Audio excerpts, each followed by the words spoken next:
नमस्कार, मैं डॉक्टर सलील Kumar, associate professor आपका केआरएम डीएवी कॉलेज नकोदर की ऑनलाइन डीएवी डिजिटल पाठशाला में स्वागत करता हूं।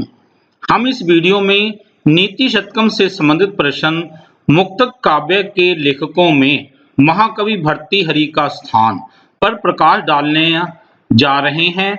गुरु नानक देव यूनिवर्सिटी अमृतसर के बीए द्वितीय सेमेस्टर के संस्कृत विषय के लिए निर्धारित सिलेबस के अनुसार हम यहाँ पर उक्त प्रश्न को हिंदी और पंजाबी में संक्षेप में प्रस्तुत कर रहे हैं। मुक्तक काव्य लेखकों में महाकवि भर्तृहरि का स्थान। गुरु नानक देव यूनिवर्सिटी अमृतसर के निर्धारित पाठ्यक्रम के अनुसार सेक्शन ए के प्रश्न नंबर 2 में 2 प्रश्न आएंगे नीति शतकम से संबंधित, जिनके 10-10 अंक निर्धारित किए गए हैं। यानी कि ये जो है 20 नंबर के प्रश्न आएंगे। इसमें से नीति शतकम से संबंधित कुछ महत्वपूर्ण प्रश्न हैं, जैसे कि नीति शतक एक समीक्षा अथवा नीति शतक का समीक्षात्मक अध्ययन, नीति शतक में वर्णित विषयों विद्या महिमा, धन महत्व, मूर्ख पद्धति, विद्युत पद्धति, सत्संगति का विस्तार पूर्वक वर्णन, भर्तृहरि का जीवन परिचय अथवा भर्तृहरि का व्यक्तित्व और कृतित्व, गीति काव्य लेखकों में महाकवि भर्तृहरि का स्थान और मुक्तक काव्य लेखकों में महाकवि भर्तृहरि का स्थान। हम इनमें से 4 प्रश्न हम कर चुके हैं। ये हम मतलब इससे पहली वीडियो में हम इसके बारे में हमारी चर्चा हो चुकी है। आज हम जो चर्चा करने जा रहे हैं, मुक्तक काव्य लेखकों में महाकवि भर्तृहरि का स्थान। मुक्तक काव्य क्या होता है, पहले तो ये इसके बारे में बात करेंगे। मुक्तक काव्य श्लोकों से युक्त काव्य का वह भेद है जिसके श्लोकों में पहले और अगले प्रसंग की आवश्यकता नहीं होती। मुक्तक काव्य के श्लोक अपने आप में स्वतंत्र होते हैं और पूरा भाव एक ही श्लोक में पूर्ण हो जाता है। एक बार और देखेंगे कि मुक्तक काव्य श्लोकों से युक्त काव्य का वह भेद है जिसके श्लोकों में पहले और अगले प्रसंग की आवश्यकता नहीं होती। मुक्तक काव्य के श्लोक अपने आप में स्वतंत्र होते हैं और पूरा भाव एक ही श्लोक में पूर्ण हो जाता है। प्रबंध काव्य में किसी व्यक्ति या घटना को आधार बनाकर लिखे जाते हैं, जबकि मुक्तक काव्य में प्रबंध काव्यों की तरह पाठकों को संतुष्ट करने की पूर्ण सामर्थ्यता होती है। मुक्तक काव्य और प्रबंध काव्य ये दोनों गीति काव्य के घेरे में आते हैं। यानी ये जो गीति काव्य के 2 भेद होते हैं, एक प्रबंध काव्य और एक मुक्तक काव्य, ये दोनों जो हैं उसके अंदर आते हैं। और अब हम समझेंगे गीति काव्य क्या है। गीति काव्य काव्य का वह रूप है जिसमें काव्य के साथ संगीत भी प्रमुख होता है। इसके श्लोकों को वाद्य यंत्रों अर्थात म्यूजिक इंस्ट्रूमेंट के साथ गाया जा सकता है। शास्त्रीय दृष्टि से गीति काव्य को खंड काव्य कहा जा सकता है, क्योंकि इसमें महाकाव्य के पूर्ण गुण नहीं होते। गीति काव्यों में अंतरात्मा की आवाज होती है और जीवन का एक पक्ष वर्णित होता है। गीति काव्य का भाव हृदय की रागात्मक अभिव्यक्ति से है। गीति काव्य रागात्मक, ध्वन्यात्मक और आत्म अनुभूति पूर्ण होता है।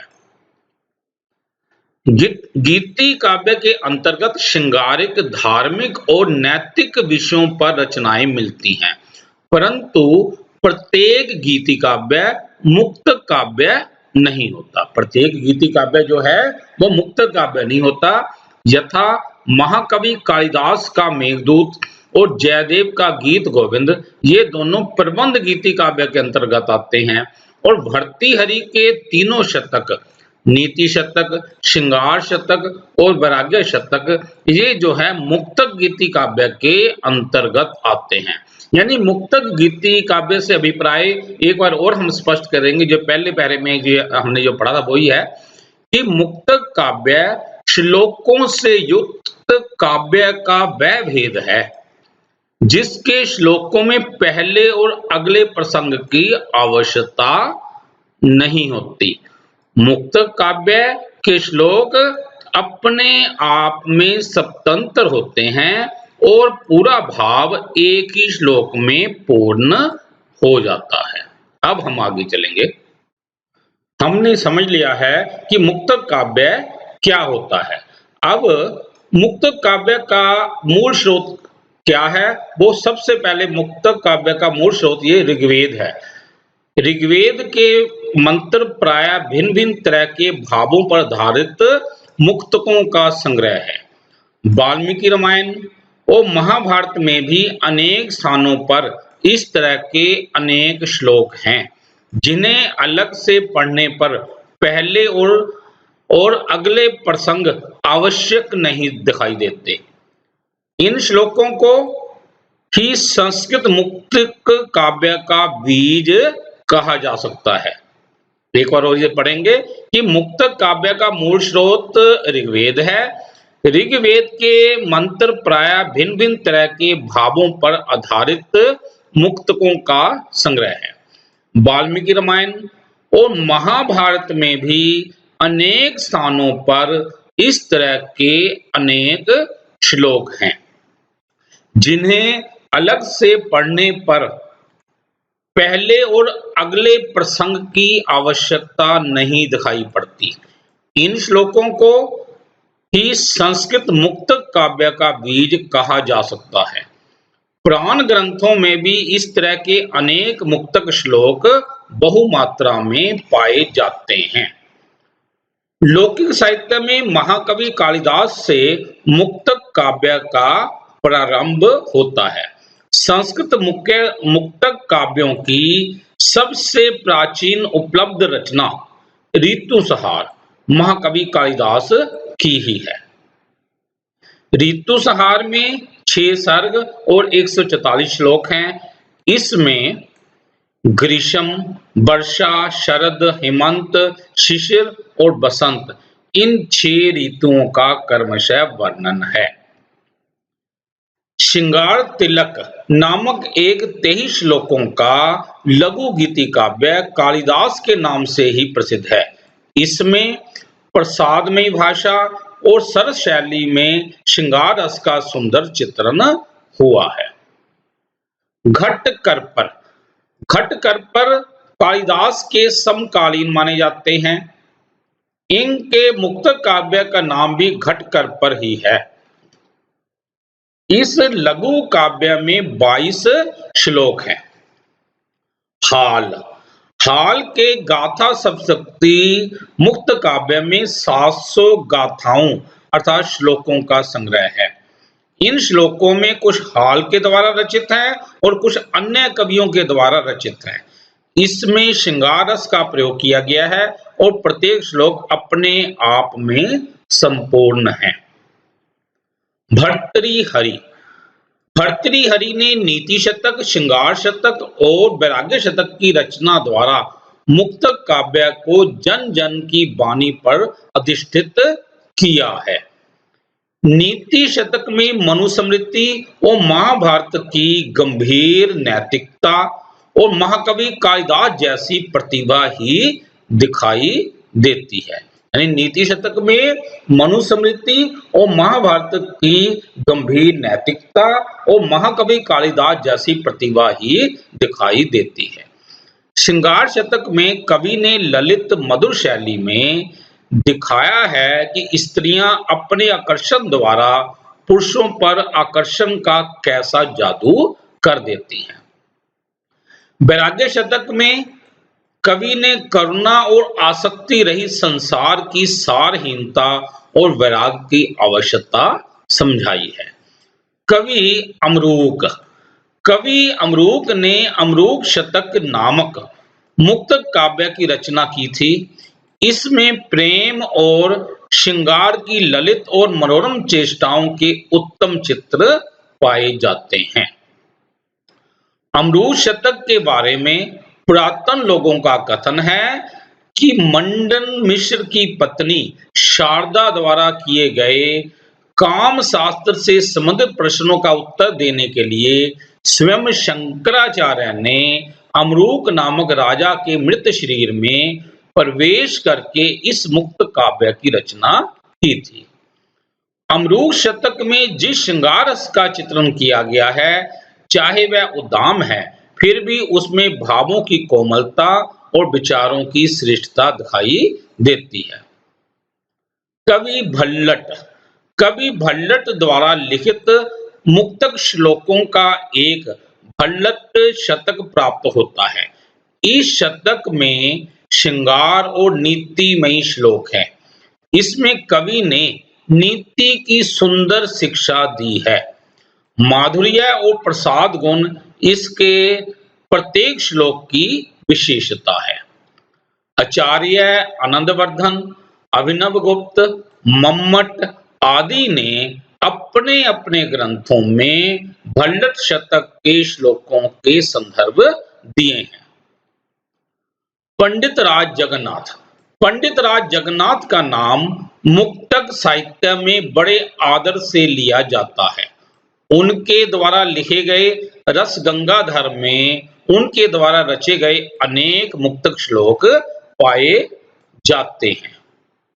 भामनी विलास पंडित राज जगन्नाथ के मुक्तक गीतों का एक सुंदर संग्रह है। इसके श्लोक अत्यंत सरस, सुंदर, भावयुक्त और हृदय पर तुरंत प्रभाव डालने वाले हैं। संस्कृत के मुक्तक साहित्य में उन सुभाषित संग्रहों का भी महत्व है जिनमें सूक्तियों को एकत्रित किया गया है। इनमें एक से एक बढ़कर सुंदर गीत युक्त मुक्तक श्लोक भरे पड़े हैं। जहां तक मुक्तक काव्य के लेखकों में भर्तृहरि जी के स्थान की बात है, तो महाकवि भर्तृहरि मुक्तक काव्य के लेखकों में सर्वश्रेष्ठ माने गए हैं, क्योंकि संस्कृत के उपलब्ध इन सभी मुक्तक काव्यों में सबसे ज्यादा लोकप्रियता भर्तृहरि के नीति शतक को ही मिली है। इसके प्रसिद्ध श्लोकों का प्रचार प्राय सारे भारतवर्ष में ही है। इसकी कितनी सूक्तियां आभूषण के रूप में प्रचलित हो गई हैं। यथा विभूषणम मौनम अपंडितानाम, विभूषणम मौनम अपंडितानाम, चुप्पी मूर्खों का आभूषण होता है। मूर्खस्य नास्ति औषधम, मूर्खस्य ना अस्ति औषधम, मूर्ख की कोई दवाई नहीं है। सत्संगति तथ्य किम न करोति पुंसाम, सत्संगति मनुष्य के लिए क्या नहीं करती, अर्थात सत्संगति मनुष्य का बहुत उपकार करती है। सर्वे गुना कांचनम आशयंती, सर्वे गुना कांचनम आशयंती, सारे गुण सोने में निवास करते हैं। इसलिए नीति शतक के रचयिता महाकवि भर्तृहरि का स्थान मुक्तक काव्यों के लेखकों में सबसे ऊंचा है। अब हमने ये प्रश्न हिंदी में किया है, अब हम इस प्रश्न को पंजाबी में करने जा रहे हैं। मुक्तक काव्य लेखकां विच भर्तृहरि दा स्थान। मुक्तक काव्य श्लोकां तो युक्त काव्य दा ਉਹ ਭੇਦ ਹੈ ਜਿਸ ਦੇ श्लोकां ਵਿੱਚ ਪਹਿਲੇ ਅਤੇ ਅਗਲੇ ਪ੍ਰਸੰਗ ਦੀ ਜ਼ਰੂਰਤ ਨਹੀਂ ਹੁੰਦੀ। ਮੁਕਤ ਕਾਵਿ ਦੇ ਸ਼ਲੋਕ ਆਪਣੇ ਆਪ ਵਿੱਚ ਪੂਰੀ ਤਰ੍ਹਾਂ ਸੁਤੰਤਰ ਹੁੰਦੇ ਹਨ ਅਤੇ ਪੂਰਾ ਭਾਵ ਇੱਕ ਹੀ ਸ਼ਲੋਕ ਵਿੱਚ ਪੂਰਨ ਹੋ ਜਾਂਦਾ ਹੈ। ਮੁਕਤ ਕਾਵਿ ਸ਼ਲੋਕਾਂ ਤੋਂ ਯੁਕਤ ਕਾਵਿ ਦਾ ਉਹ ਭੇਦ ਹੈ ਜਿਸ ਦੇ ਸ਼ਲੋਕਾਂ ਵਿੱਚ ਪਹਿਲੇ ਅਤੇ ਅਗਲੇ ਪ੍ਰਸੰਗ ਦੀ ਜ਼ਰੂਰਤ ਨਹੀਂ ਹੁੰਦੀ। ਮੁਕਤਕ ਕਾਵਿ ਦੇ ਸ਼ਲੋਕ ਆਪਣੇ ਆਪ ਵਿੱਚ ਪੂਰੀ ਤਰ੍ਹਾਂ ਸੁਤੰਤਰ ਹੁੰਦੇ ਹਨ ਅਤੇ ਪੂਰਾ ਭਾਵ ਇੱਕ ਹੀ ਸ਼ਲੋਕ ਵਿੱਚ ਪੂਰਨ ਹੋ ਜਾਂਦਾ ਹੈ। ਮੁਕਤ ਕਾਵਿ ਅਤੇ ਪ੍ਰਬੰਧ ਕਾਵਿ ਗੀਤ ਕਾਵਿ ਦੇ ਘੇਰੇ ਵਿੱਚ ਆਉਂਦੇ ਹਨ। ਪ੍ਰਬੰਧ ਕਾਵਿ ਵਿੱਚ ਕਿਸੇ ਵਿਅਕਤੀ ਜਾਂ ਘਟਨਾ ਨੂੰ ਆਧਾਰ ਬਣਾ ਕੇ ਲਿਖੇ ਜਾਂਦੇ ਹਨ ਤੇ ਮੁਕਤ ਕਾਵਿ ਵਿੱਚ ਪ੍ਰਬੰਧ ਕਾਵਿ ਦੀ ਤਰ੍ਹਾਂ ਪਾਠਕਾਂ ਨੂੰ ਸੰਤੁਸ਼ਟ ਕਰਨ ਦੀ ਪੂਰਨ ਸਮਰੱਥਾ ਹੁੰਦੀ ਹੈ। ਮੁਕਤ ਕਾਵਿ ਵਿੱਚ ਪ੍ਰਬੰਧ ਕਾਵਿ ਦੀ ਤਰ੍ਹਾਂ ਹੀ ਪਾਠਕਾਂ ਨੂੰ ਸੰਤੁਸ਼ਟ ਕਰਨ ਦੀ ਪੂਰਨ ਸਮਰੱਥਾ ਹੁੰਦੀ ਹੈ। ਗੀਤ ਕਾਵਿ ਦਾ ਉਹ ਰੂਪ ਹੈ ਜਿਸ ਵਿੱਚ ਕਾਵਿ ਦੇ ਨਾਲ ਸੰਗੀਤ ਵੀ ਪ੍ਰਮੁੱਖ ਹੁੰਦਾ ਹੈ। ਇਸ ਦੇ ਸ਼ਲੋਕਾਂ ਨੂੰ ਬਾਜਿਆਂ ਅਰਥਾਤ ਮਿਊਜ਼ਿਕ ਇੰਸਟਰੂਮੈਂਟ ਦੇ ਨਾਲ ਗਾਇਆ ਜਾ ਸਕਦਾ ਹੈ। ਸ਼ਾਸਤਰੀ ਦ੍ਰਿਸ਼ਟੀ ਤੋਂ ਗੀਤ ਕਾਵਿ ਨੂੰ ਖੰਡ ਕਾਵਿ ਕਿਹਾ ਜਾ ਸਕਦਾ ਹੈ ਕਿਉਂਕਿ ਇਸ ਵਿੱਚ ਮਹਾਕਾਵਿ ਦੇ ਪੂਰ ਗੁਣ ਨਹੀਂ ਹੁੰਦੇ। ਗੀਤ ਕਾਵਿ ਵਿੱਚ ਅੰਤਰ-ਆਤਮਾ ਦੀ ਆਵਾਜ਼ ਹੁੰਦੀ ਹੈ, ਜੀਵਨ ਦਾ ਇੱਕ ਪੱਖ ਵਰਣਿਤ ਹੁੰਦਾ ਹੈ। ਗੀਤ ਕਾਵਿ ਦਾ ਭਾਵ ਹਿਰਦੇ ਦੀ ਰਾਗਾਤਮਕ ਅਭਿਵਿਅਕਤੀ ਤੋਂ ਹੈ। ਗੀਤ ਕਾਵਿ ਰਾਗਾਤਮਕ, ਧੁਨੀਆਤਮਕ ਅਤੇ ਆਤਮ ਅਨੁਭੂਤੀ ਪੂਰਨ ਹੁੰਦਾ ਹੈ। ਗੀਤ ਕਾਵਿ ਦੇ ਅੰਤਰਗਤ ਸ਼ਿੰਗਾਰਿਕ, ਧਾਰਮਿਕ ਅਤੇ ਨੈਤਿਕ ਵਿਸ਼ਿਆਂ ਦੀਆਂ ਰਚਨਾਵਾਂ ਮਿਲਦੀਆਂ ਹਨ, ਪਰੰਤੂ ਹਰੇਕ ਗੀਤ ਕਾਵਿ ਮੁਕਤ ਕਾਵਿ ਨਹੀਂ ਹੁੰਦਾ। ਜਿਵੇਂ ਮਹਾਕਵੀ ਕਾਲੀਦਾਸ ਦਾ ਮੇਘਦੂਤ ਅਤੇ ਜੈਦੇਵ ਦਾ ਗੀਤ ਗੋਬਿੰਦ, ਇਹ ਦੋਵੇਂ ਪ੍ਰਬੰਧ ਕਾਵਿ ਦੇ ਅੰਤਰਗਤ ਆਉਂਦੇ ਹਨ ਅਤੇ ਮਹਾਕਵੀ ਭਰਤੀਹਰੀ ਦੇ ਨੀਤੀ ਸ਼ਤਕ, ਸ਼ਿੰਗਾਰ ਸ਼ਤਕ ਅਤੇ ਵਿਰਾਗ ਸ਼ਤਕ, ਇਹ ਤਿੰਨੇ ਸ਼ਤਕ ਮੁਕਤਕ ਗੀਤੀ ਕਾਵਿ ਦੇ ਅੰਤਰਗਤ ਆਉਂਦੇ ਹਨ। ਮੁਕਤ ਕਾਵਿ ਦਾ ਮੂਲ ਸਰੋਤ ਰਿਗਵੇਦ ਹੈ। ਰਿਗਵੇਦ ਦੇ ਮੰਤਰ ਆਮ ਤੌਰ ਤੇ ਤਰ੍ਹਾਂ ਦੇ ਭਾਵਾਂ ਤੇ ਆਧਾਰਿਤ ਮੁਕਤਾਂ ਦਾ ਹੀ ਸੰਗ੍ਰਹਿ ਹੈ। ਮੁਕਤਕ ਕਾਵਿ ਦਾ ਮੂਲ ਸਰੋਤ ਰਿਗਵੇਦ ਹੈ। ਰਿਗਵੇਦ ਦੇ ਮੰਤਰ ਆਮ ਤੌਰ ਤੇ ਤਰ੍ਹਾਂ ਦੇ ਭਾਵਾਂ ਤੇ ਆਧਾਰਿਤ ਮੁਕਤਾਂ ਦਾ ਹੀ ਸੰਗ੍ਰਹਿ ਹੈ। ਵਾਲਮੀਕੀ ਰਾਮਾਇਣ ਅਤੇ ਮਹਾਭਾਰਤ ਦੇ ਵਿੱਚ ਵੀ ਅਨੇਕ ਸਥਾਨਾਂ ਤੇ ਇਸ ਤਰ੍ਹਾਂ ਦੇ ਅਨੇਕਾਂ ਸ਼ਲੋਕ ਹਨ ਜਿਨ੍ਹਾਂ ਵਿੱਚ ਅਲੱਗ ਤੋਂ ਪੜ੍ਹਨ ਤੇ ਪਹਿਲੇ ਅਤੇ ਅਗਲੇ ਪ੍ਰਸੰਗ ਜ਼ਰੂਰੀ ਦਿਖਾਈ ਨਹੀਂ ਦਿੰਦੇ। ਇਨ੍ਹਾਂ ਸ਼ਲੋਕਾਂ ਨੂੰ ਹੀ ਸੰਸਕ੍ਰਿਤ ਮੁਕਤਕ ਕਾਵਿ ਦਾ ਬੀਜ ਮੰਨਿਆ ਜਾ ਸਕਦਾ ਹੈ। ਪੁਰਾਣ ਗ੍ਰੰਥਾਂ ਵਿੱਚ ਇਸ ਤਰ੍ਹਾਂ ਦੇ ਅਨੇਕ ਮੁਕਤਕ ਸ਼ਲੋਕ ਬਹੁਤ ਮਾਤਰਾ ਵਿੱਚ ਪਾਏ ਜਾਂਦੇ ਹਨ। ਲੌਕਿਕ ਸਾਹਿਤ ਵਿੱਚ ਮਹਾਕਵੀ ਕਾਲੀਦਾਸ ਤੋਂ ਮੁਕਤਕ ਕਾਵਿ ਦੀ ਸ਼ੁਰੂਆਤ ਹੁੰਦੀ ਹੈ। ਸੰਸਕ੍ਰਿਤ ਮੁਕਤਕ ਕਾਵਿ ਦੀਆਂ ਸਭ ਤੋਂ ਪ੍ਰਾਚੀਨ ਮੌਜੂਦ ਰਚਨਾ ਰੀਤੂ ਸੰਹਾਰ ਮਹਾਕਵੀ ਕਾਲੀਦਾਸ ਦੀ ਹੈ। ਰੀਤੂ ਸੰਹਾਰ ਵਿੱਚ 6 ਸਰਗ ਅਤੇ 144 ਸ਼ਲੋਕ ਹਨ। ਇਸ ਵਿੱਚ ਗ੍ਰੀਸ਼ਮ, ਵਰਸ਼ਾ, ਸ਼ਰਦ, ਹੇਮੰਤ, ਸ਼ਿਸ਼ਿਰ ਅਤੇ ਬਸੰਤ, ਇਹਨਾਂ 6 ਰੀਤੂਆਂ ਦਾ ਲੜੀਵਾਰ ਵਰਣਨ ਹੈ। ਸ਼ਿੰਗਾਰ ਤਿਲਕ ਨਾਂ ਦਾ ਇੱਕ 23 ਸ਼ਲੋਕਾਂ ਦਾ ਲਘੂ ਮੁਕਤਕ ਕਾਵਿ ਕਾਲੀਦਾਸ ਦੇ ਹੀ ਨਾਂ ਤੋਂ ਪ੍ਰਚਲਿਤ ਹੈ। ਇਸ ਵਿੱਚ ਵੀ ਪ੍ਰਸਾਦਮਈ ਭਾਸ਼ਾ ਅਤੇ ਸਰਲ ਸ਼ੈਲੀ ਵਿੱਚ ਇੱਕ ਸ਼ਿੰਗਾਰ ਰਸ ਦਾ ਸੁੰਦਰ ਚਿਤਰਨ ਹੋਇਆ ਹੈ। ਘਟ ਕਰਪਰ ਕਾਲੀਦਾਸ ਦੇ ਸਮਕਾਲੀਨ ਮੰਨੇ ਗਏ ਹਨ। ਇਹਨਾਂ ਦੇ ਮੁਕਤਕ ਕਾਵਿ ਦਾ ਨਾਂ ਵੀ ਘਟ ਕਰਪਰ ਹੈ। ਇਸ ਲਘੂ ਕਾਵਿ ਵਿੱਚ 22 ਸ਼ਲੋਕ ਹਨ। ਹਾਲ ਦੇ ਗਾਥਾ ਸਪਤਸ਼ਤੀ ਮੁਕਤਕ ਕਾਵਿ ਵਿੱਚ 700 ਗਾਥਾਵਾਂ ਅਰਥਾਤ ਸ਼ਲੋਕਾਂ ਦਾ ਸੰਗ੍ਰਹਿ ਹੈ। ਇਸ ਵਿੱਚ ਸ਼ਿੰਗਾਰ ਰਸ ਦਾ ਪ੍ਰਯੋਗ ਕੀਤਾ ਗਿਆ ਹੈ ਅਤੇ ਹਰੇਕ ਸ਼ਲੋਕ ਆਪਣੇ ਆਪ ਵਿੱਚ ਸੰਪੂਰਨ ਹੈ। ਭਰਤੀਹਰੀ ਨੇ ਨੀਤੀ ਸ਼ਤਕ, ਸ਼ਿੰਗਾਰ ਸ਼ਤਕ ਅਤੇ ਵਿਰਾਗ ਸ਼ਤਕ ਦੀ ਰਚਨਾ ਦੁਆਰਾ ਮੁਕਤਕ ਕਾਵਿ ਨੂੰ ਜਨ ਜਨ ਦੀ ਬਾਣੀ ਤੇ ਅਧਿਸ਼ਠਿਤ ਕੀਤਾ ਹੈ। ਨੀਤੀ ਸ਼ਤਕ ਵਿੱਚ ਮਨੂ ਸਮ੍ਰਿਤੀ ਅਤੇ ਮਹਾਭਾਰਤ ਦੀ ਗੰਭੀਰ ਨੈਤਿਕਤਾ ਅਤੇ ਮਹਾਕਵੀ ਕਾਲੀਦਾਸ ਦੀ ਪ੍ਰਤਿਭਾ ਵਰਗੀ ਪ੍ਰਤਿਭਾ ਹੀ ਦਿਖਾਈ ਦਿੰਦੀ ਹੈ। ਨੀਤੀ ਸ਼ਤਕ ਵਿੱਚ ਮਨੂ ਸਮ੍ਰਿਤੀ ਅਤੇ ਮਹਾਭਾਰਤ ਦੀ ਗੰਭੀਰ ਨੈਤਿਕਤਾ ਅਤੇ ਮਹਾਕਵੀ ਕਾਲੀਦਾਸ ਦੀ ਪ੍ਰਤਿਭਾ ਵਰਗੀ ਪ੍ਰਤਿਭਾ ਹੀ ਦਿਖਾਈ ਦਿੰਦੀ ਹੈ।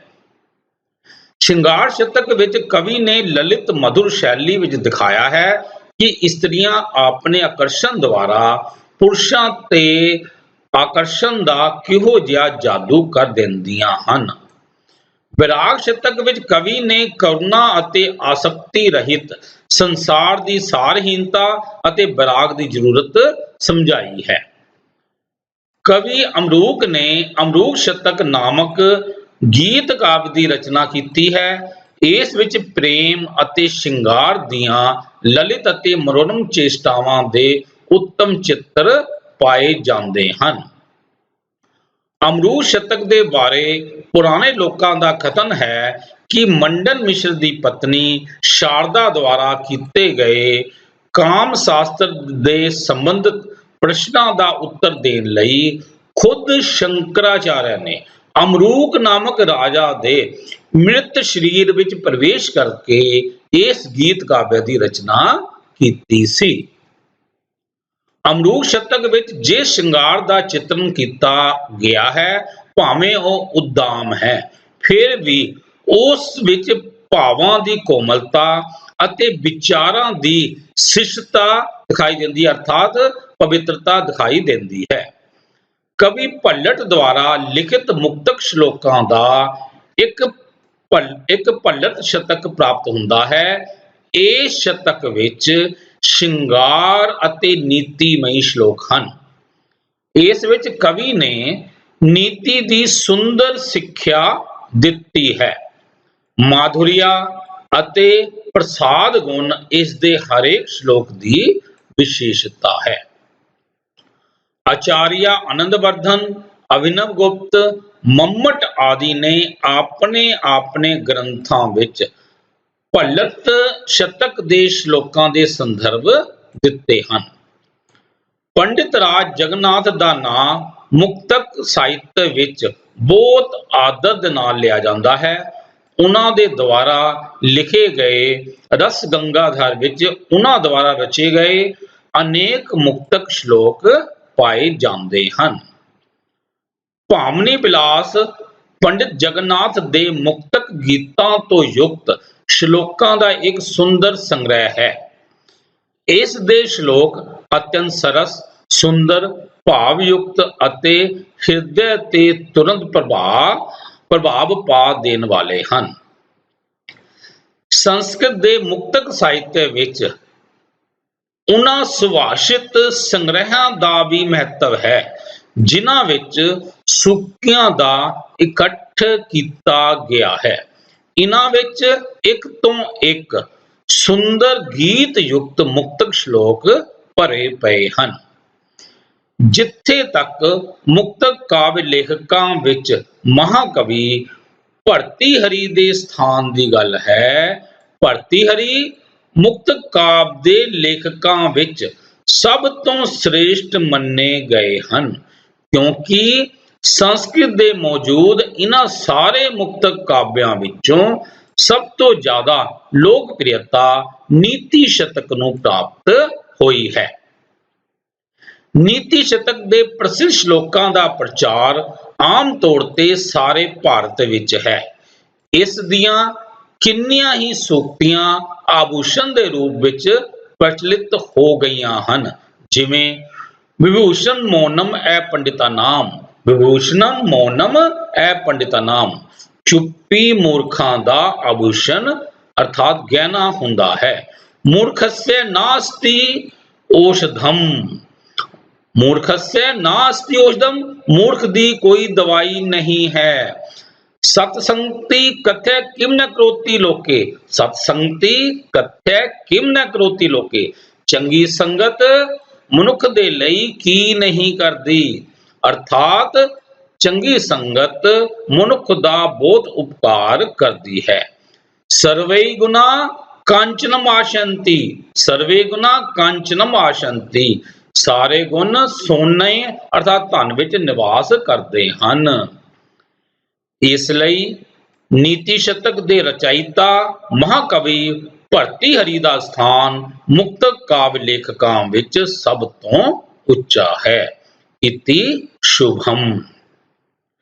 प्रिय साथियों, यदि आपको यह वीडियो पसंद आया हो तो कृपया लाइक, कमेंट और शेयर के माध्यम से मुझे प्रोत्साहित करने का कार्य अवश्य करें, ताकि मैं आगे भी संस्कृत विषय से संबंधित ज्ञानवर्धक वीडियो बनाकर YouTube पर पोस्ट करता रहूं। कृपया मेरे चैनल सलिल कुमार राजपूत को सब्सक्राइब भी करें। धन्यवाद।